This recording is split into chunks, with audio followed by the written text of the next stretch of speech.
we're going to take a look at the ending of a narrative article that was published in the New York Times called The Monster of Kings Island. In this narrative essay, the author talks about how he overcame his fear of roller coasters. So right now we're looking at the excerpted version of the end so we can see how the author describes the during. So how he feels during the roller coaster ride and then how he feels after it. As we read through, keep an eye out for words or phrases that grab your attention and think about the main lesson that our author wants us to gain from reading his piece. The car ascended on a jittery chain that did the work of teeth chattering for me, up a 112-foot peak, and all my brain could contemplate was the drop.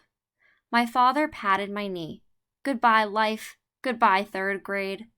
Boy who feared risks topples out of coaster.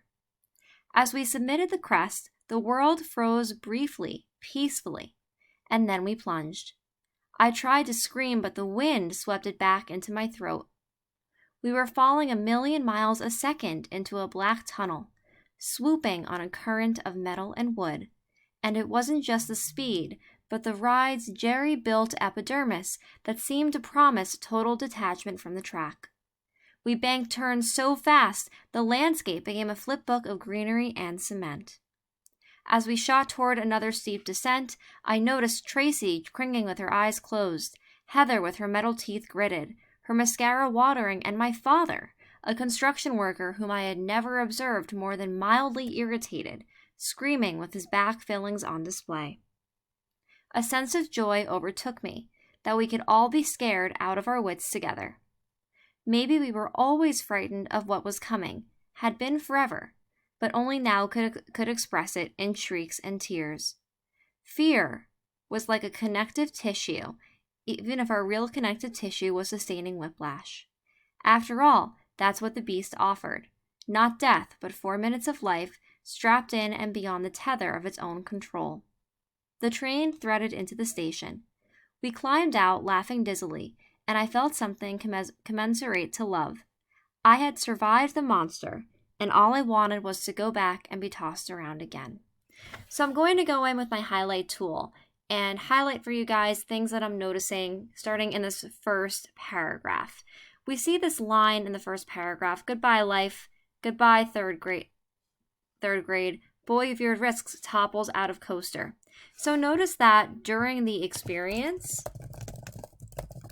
our author explains how he is feeling. So not just what is happening, but how he's feeling during it. He uses words like, as we submitted the crest. He's speaking in the tense that is more current. We were falling 1,000,000 miles a second into a black tunnel. We see again some of that show versus tell we've been talking about. And then we also see over here how he's observing the people that he's with. Moving then into the rest of this excerpt. Rather than the author saying, I learned from this experience, ... he talks a little bit about that moment of realization that he had from this experience. Moment of realization that he had from this experience. Okay? Maybe we were always frightened of what was coming, had been forever, but could only now express it in shrieks and tears. I'm going to highlight this statement in pink. Fear was like a connective tissue, even if our real connective tissue was sustaining whiplash. And then we have that last line. I'm just going to go ahead and highlight this. I felt something commensurate to love. I had survived the monster, and all I wanted was to go back and be tossed again. So we really see that the main takeaway or the main lesson from this, right, is overcoming obstacles. It's okay to be scared. We all are, right?